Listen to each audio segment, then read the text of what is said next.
When many young people are being killed, those superior orders cease not to exist because those who pull the trigger has to account. Our police think that they are there to protect the powerful from the powerless, which is interesting because they believe it is their responsibility to protect the state or the government and its officials from citizens. I feel like young people are targeted for the wrong reasons. While these are the majority of voters, and these are the people that our politicians try to appeal to whenever they are vying for office, they quickly forget that these people still have a voice, and whenever they clamor for change, they come in heavily and completely harm young people.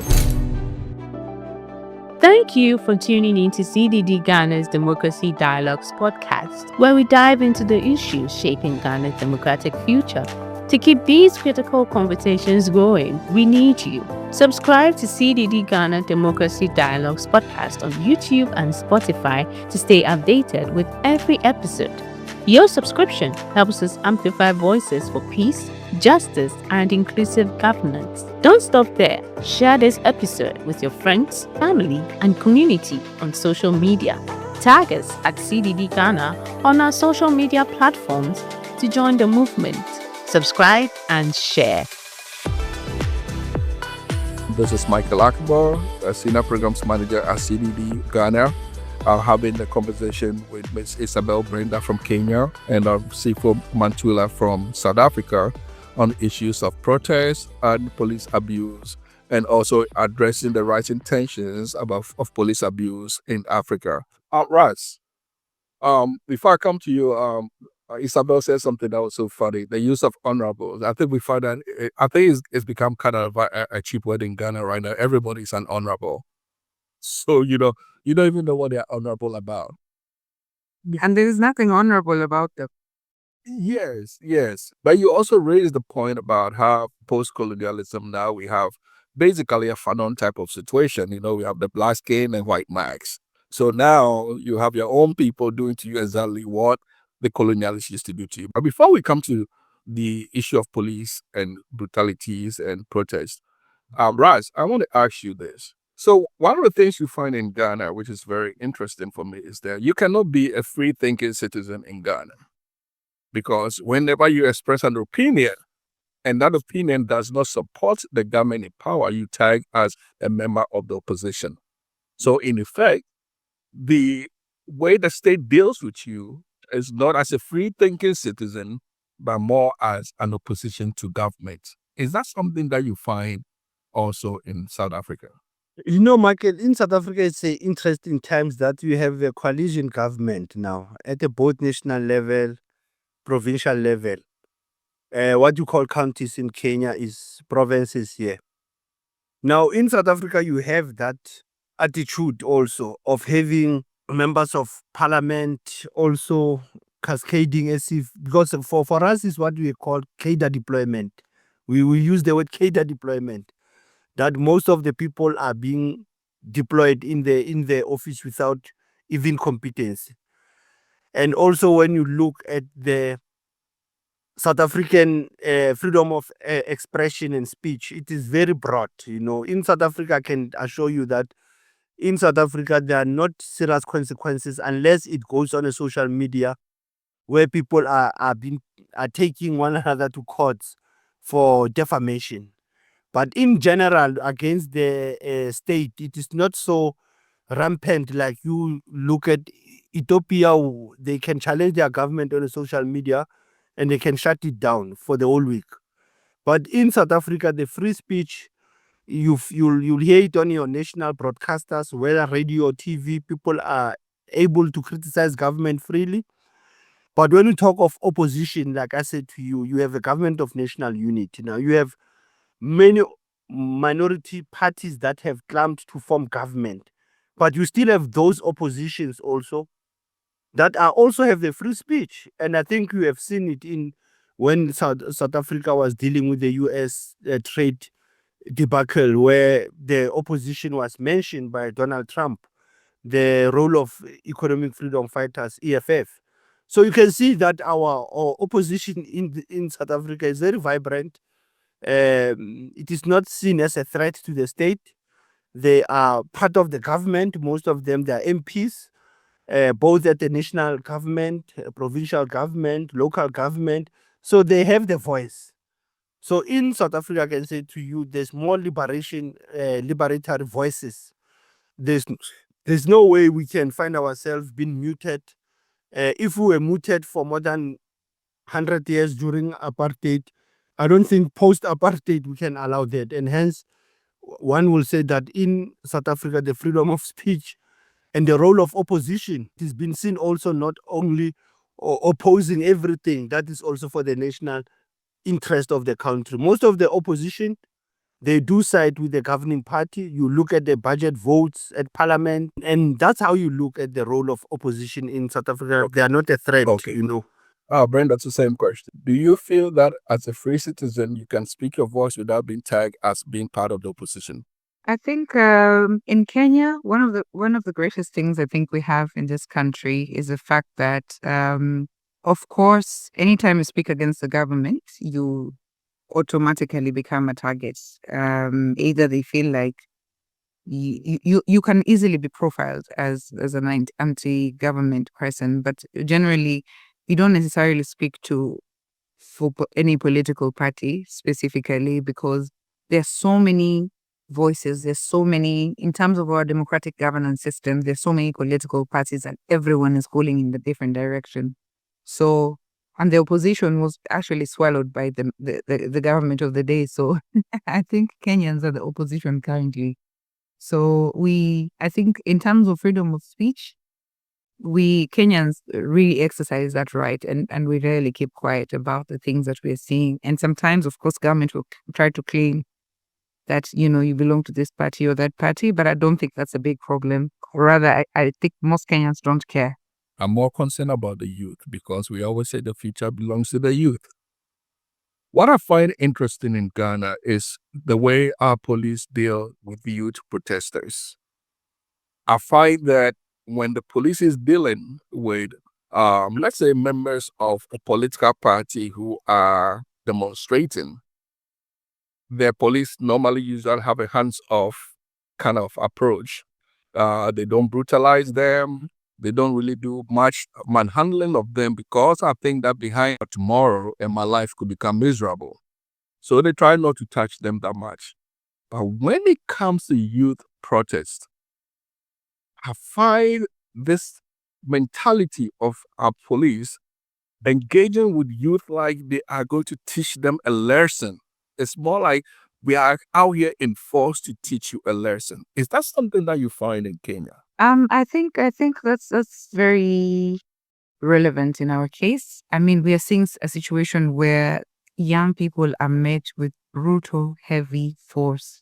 As in, when you see anytime there's a protest, the kind of equipments that are in the streets, and Kenya has invested heavily in protest management equipment, from the big vehicles that pour the water that leaches, anti-riot gear, the tear gas canister, lodging machines, and the razor type of barbed wire to block roads and things like that. Honestly, I feel like young people are targeted for the wrong reasons. While these are the majority of voters, and these are the people that politicians try to appeal to whenever they are vying for office, they quickly forget that these people still have a voice, and whenever they clamor for change, they come in heavily and completely harm young people. In the Kenyan situation, I think one of the ways that as civil society we're trying to look into better ways of protecting young people so that they can still express their voices but stay safe. So we're looking at what other types or mechanisms of advocacy can we use to increase the pressure or keep the pressure on without necessarily harming young people. If the minister, the president are saying, you're allowed to shoot them in the leg or wherever, of course they don't have protection. Now, we have seen situations where police go to the streets and they're told, don't touch young people, because it depends on who has called a rally.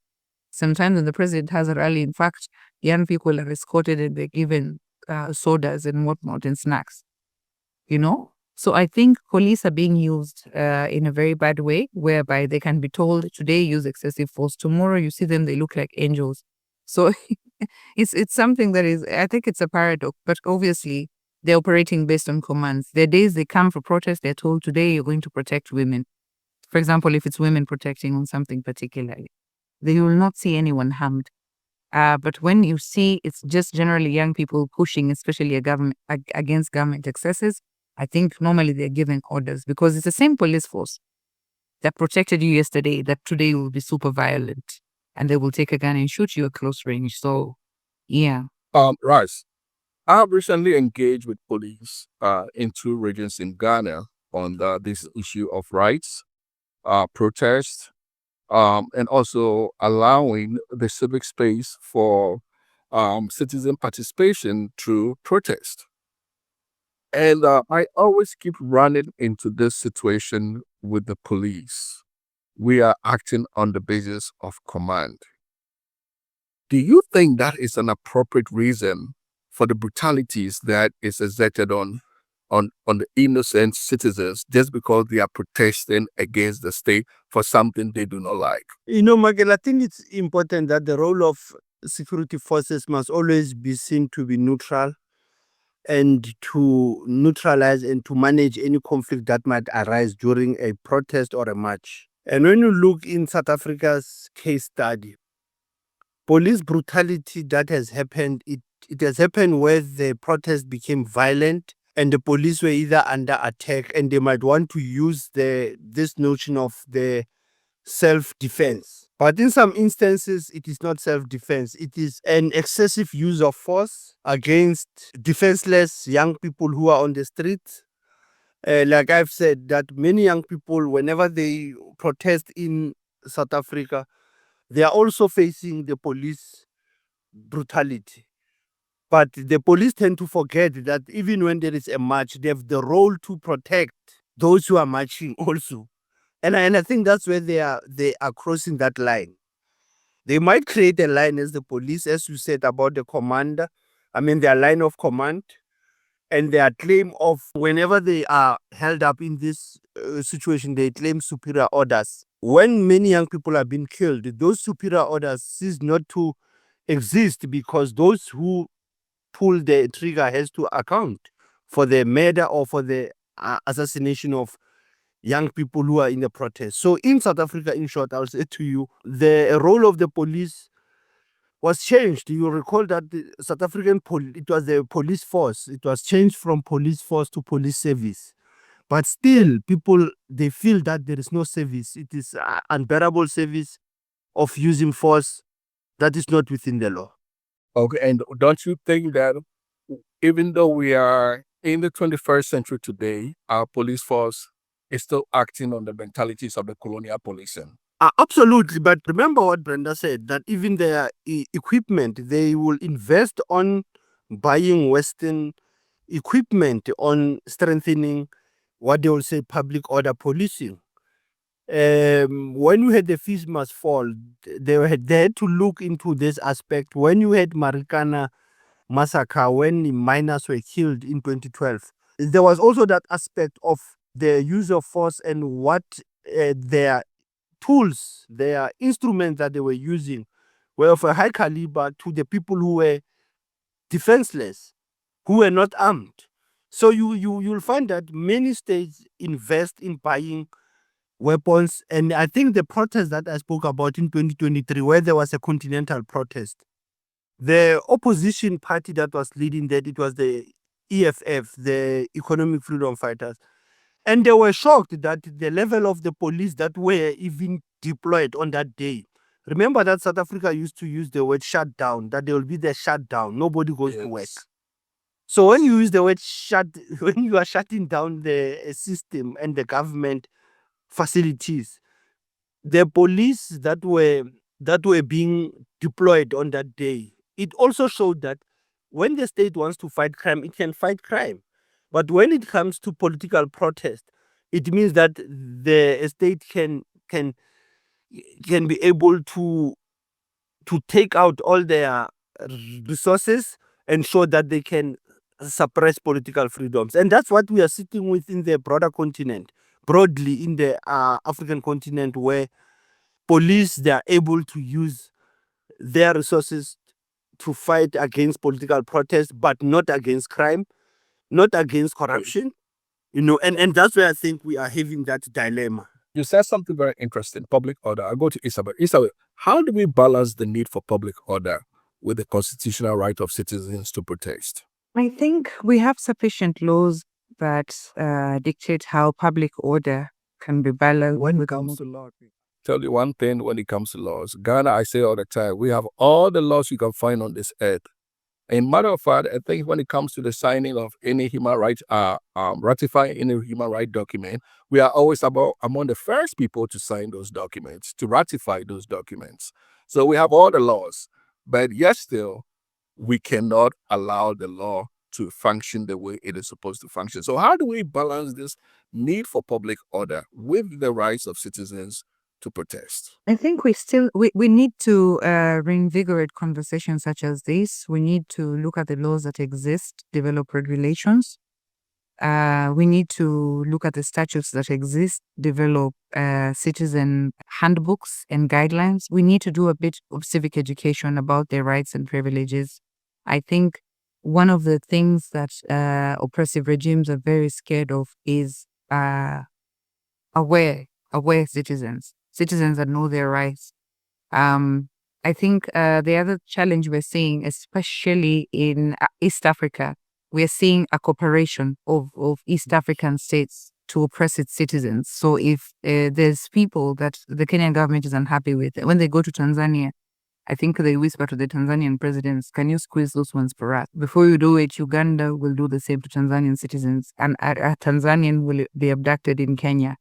A Ugandan will be abducted in Rwanda and things like that. So we are seeing a cooperation of oppressive regimes, and this is very concerning. So I think this conversation we're having is just happening at the right time, where we need to, more than ever, sometimes there's fatigue in the industry that we're in, because these are things we've talked about for God knows how long.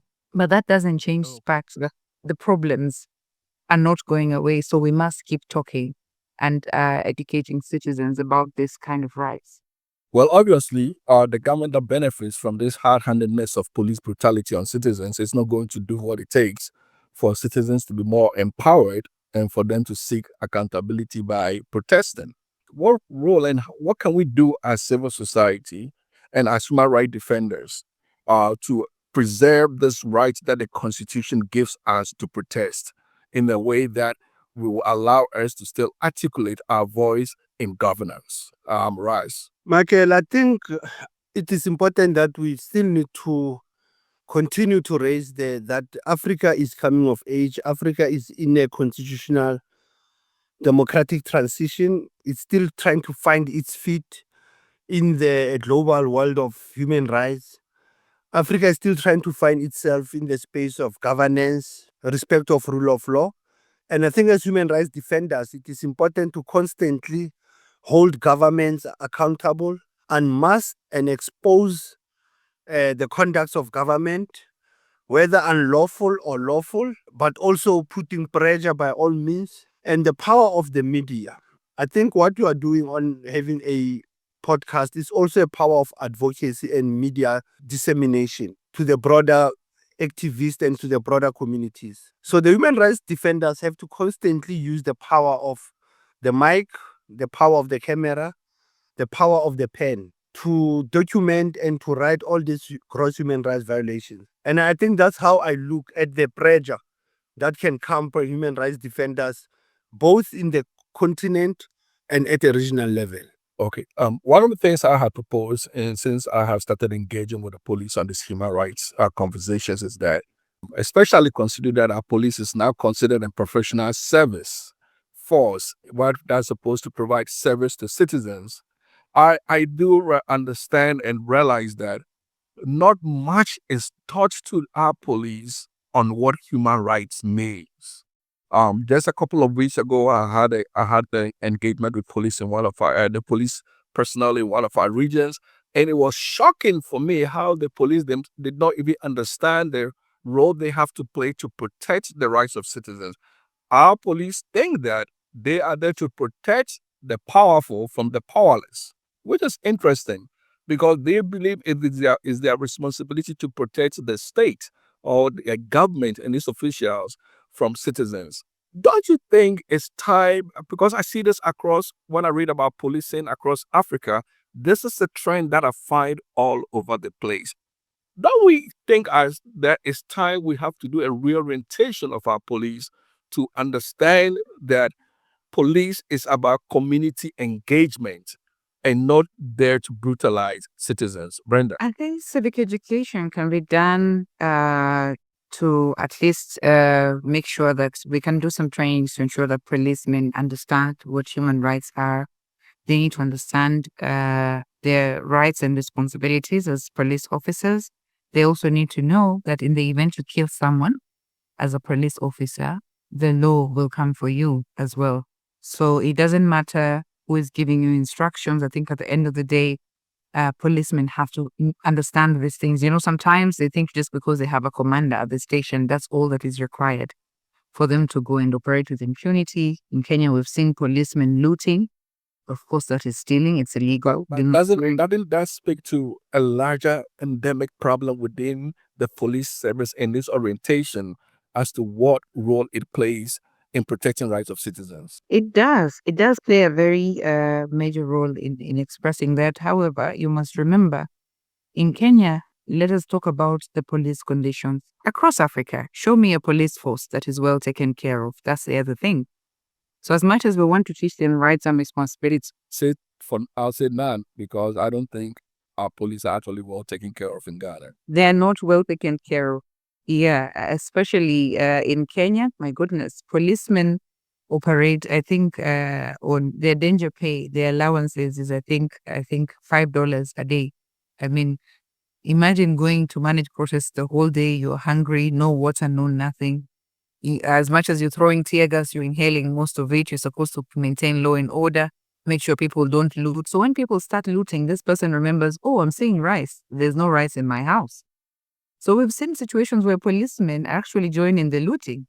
They arrest 10 people, but if you check, it's them that lock themselves up in destroying people's establishments. They still sometimes set fire to these establishments. So I think we must also look at their rights as police officers.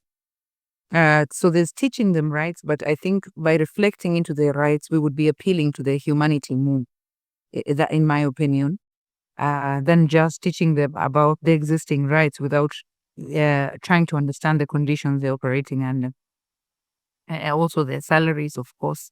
So I think as human rights activists, we need to also recognize that police rights are human rights because they play a very important role in maintaining law and order in societies. It's just that during protests, we see a side of them that we don't like to see, but also this is who they are. So I think there's a bit of work that we can do there, Michael. And I think I would look at both angles. Teaching, not just training them about human rights generally, but also looking at their rights as police officers and advocating that they are better taken care of would be a stronger way of appealing. That is a really great point you had raised. Police rights as human rights. Raz, do you think as citizens we also need to be reoriented into understanding that police rights are also human rights? Absolutely, Michael. But also a classical case study of South Africa that And before you say that, I'm asking this in the context that at times when we go on the street to protest, and we are protesting against bad governance, we are protesting against economic hardship, we are protesting against poverty, the inequalities, and unfair justice system. We are protesting against all these bad things that are happening. Somehow, we tend to forget why we are on the street, and we tend to focus our anger and direct them to the police. And then the police becomes the demon in the conversation. So what do you say about that, Oz? no, correct, but you find that a police might be at the wrong scene. You know, they are in the crime scene or not even a crime scene, they're in the struggle scene. And they are saying they are the state actors when actually after hours they become the non-state actors. So for me, is that police, they are human beings. They do have rights also. But what is important in terms of the reorientation, when I spoke about the classical case, that beyond training them on human rights is for them to understand also their responsibilities. Rights cannot go without responsibilities. True. And secondly, I will say to you, in South Africa, there have been many police raids and arrests against Rastafarian communities. Now, there was a national directive of the National Commissioner in 2023 on cannabis arrest in South Africa. Now, every time when I email every station commander that directive, it becomes as if it's news to them. So sharing of information, very important also, and coordination and communication. That some of the police are not even clued up with new developments in law, like basic human rights amendments, constitutional amendments, the right of victims, the rights of the accused person, which becomes protesters in most instances. So for me, is that beyond orientating them and putting them into class to reboot and start from basic 101, I think it goes back to the police training colleges also to say, aren't we thinking of decolonizing the police manual of training and also how to view protest not as a crime?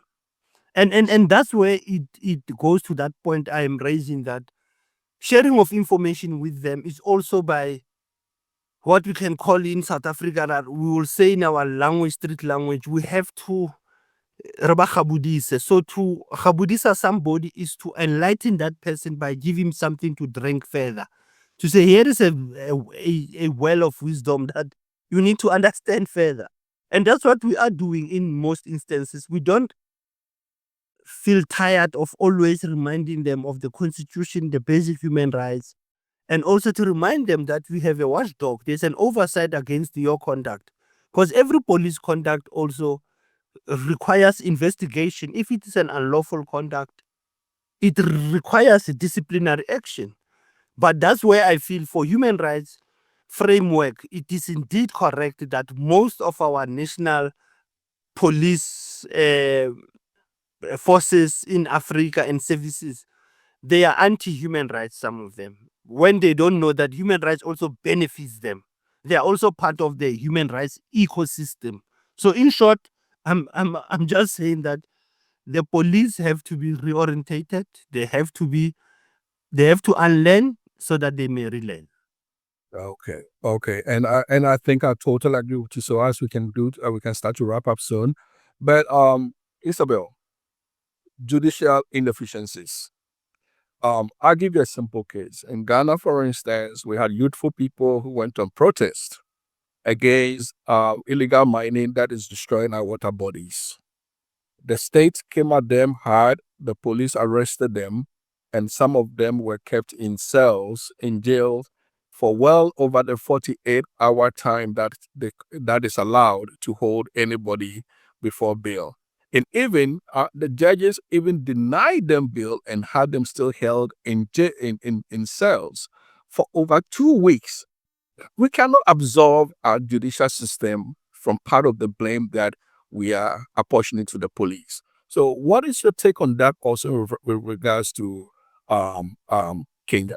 The law is very clear in terms of how an arrest should be conducted, or if someone is deemed to have, gone against the law. However, we're seeing situations where, like in Ghana's situation, where people are protesting the illegal mining that is destroying water bodies. And instead of the government listening to them, which of course that is a very genuine plea from the people, of course it is protecting the investors and the miners and the people that make money from the mining business, instead of protecting That the people are destroying the water bodies. Absolutely. So of course it is such a paradox that you would defend, instead of listening to these people who are crying, and I'm sure these are regular families that are crying because they don't have any other water source. So imagine the level of poisoning that is happening in the lives of the children and the people of these communities. Now, in Kenya, we're having situations where in 24 hours, you should be charged officially. Kenya is 24 hours. And sometimes police can keep you even for 2 weeks without saying where you are. They can arrest you here in Nairobi and they take you 800 kilometers out of Nairobi. So in fact, your family will have no clue where you are until the day that someone, informs them that this is where you are. So, of course, these are human rights violations. In Kenya, we've had the Law Society of Kenya really, really coming in strongly to protect young people whenever they go through such things. The judiciary also, we thank God that one of the three arms of government that is functioning, I won't say very efficiently, but in a way that Kenyans can rely on, it is the judiciary. The judiciary of Kenya has always come through. The government tries to push and do some very illegal things. However, the judiciary always clamps down. The judiciary, from the moment you file, they will give you a ruling or a court order in less than 3 hours to stop the government from doing something illegal. So I think for the Kenyan situation, our saving grace has been one arm of the government, which is the judiciary, that seems to be pushing back on government excesses, especially obviously whenever they step out of the law. So I think, but that is happening in Kenya as well. How are we going to stop it? Of course, by reorienting policemen, I guess, through the trainings that we're describing here. And I think I'm picking very valuable points also from my colleague from South Africa. Oh, yes. I think that decolonizing the whole police force is something that is warranted. I mean, I think we are so far past the time we should have done that.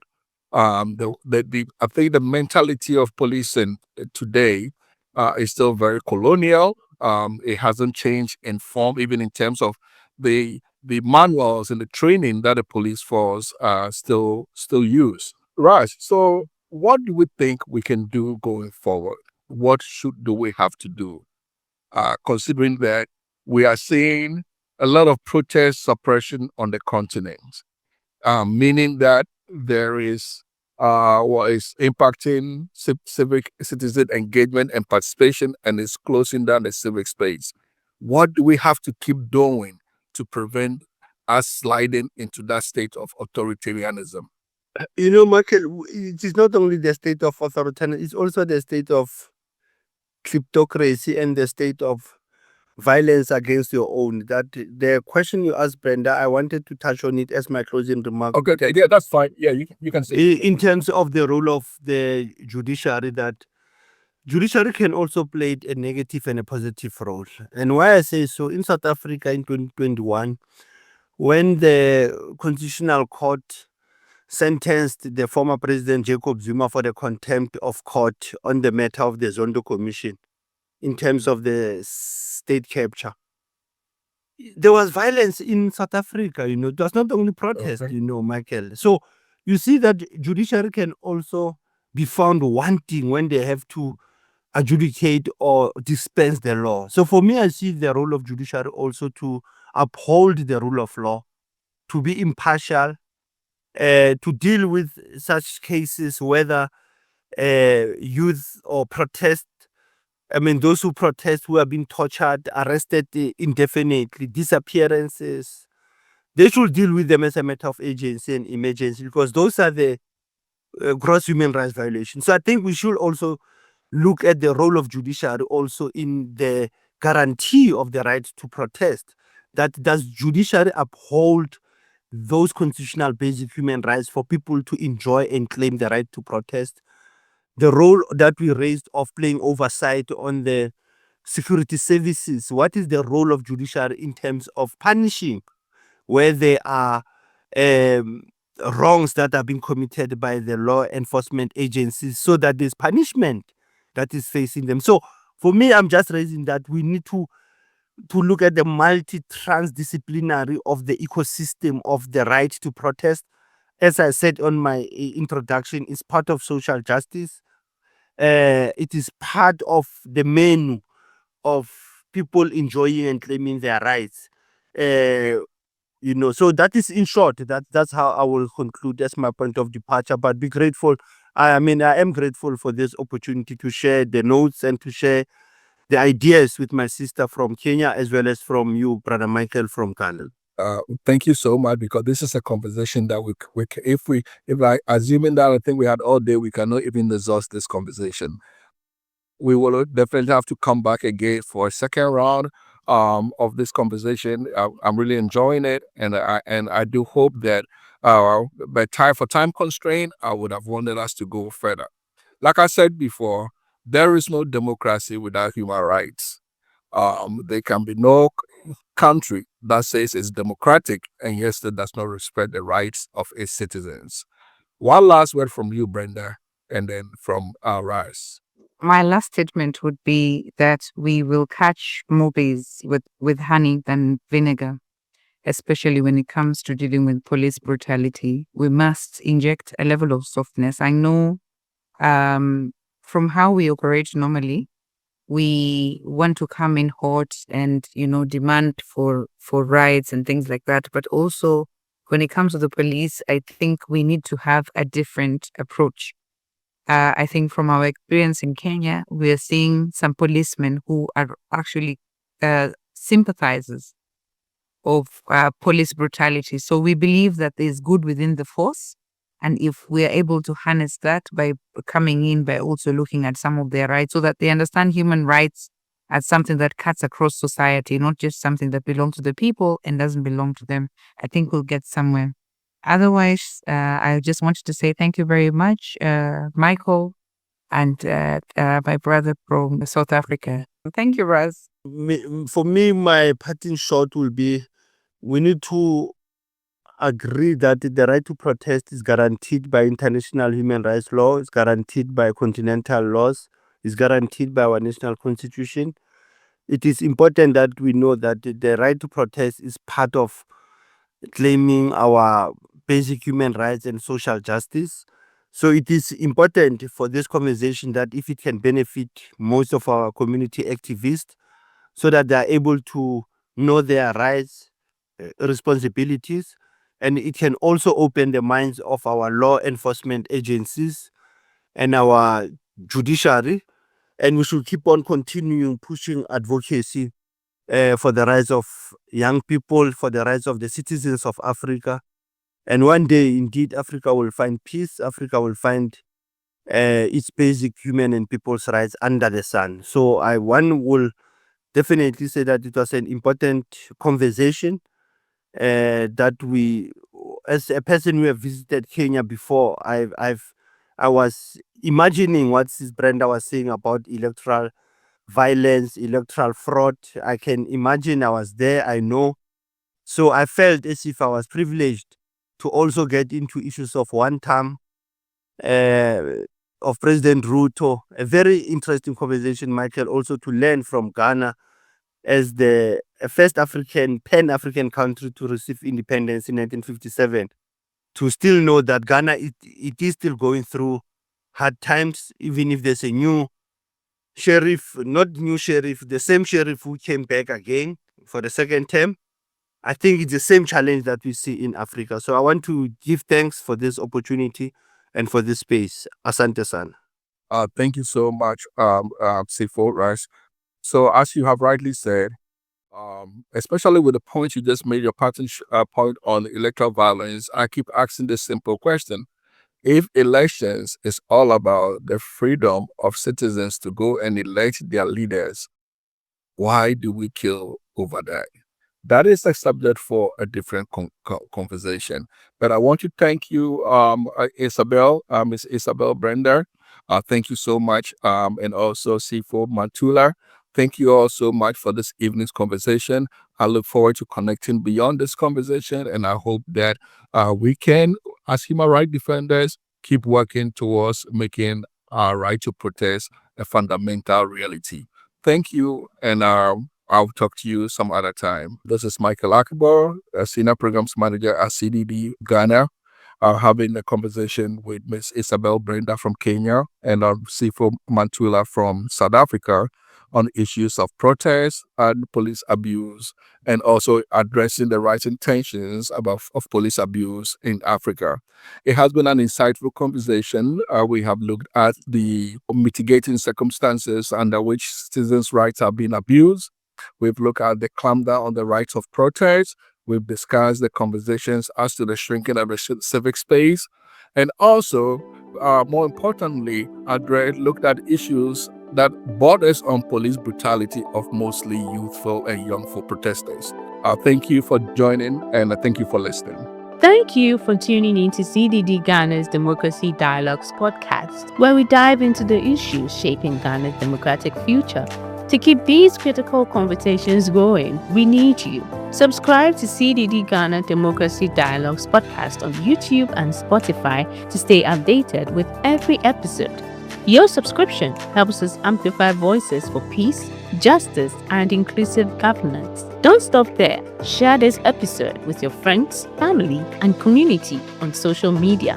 Tag us at CDD Ghana on our social media platforms to join the movement. Subscribe and share.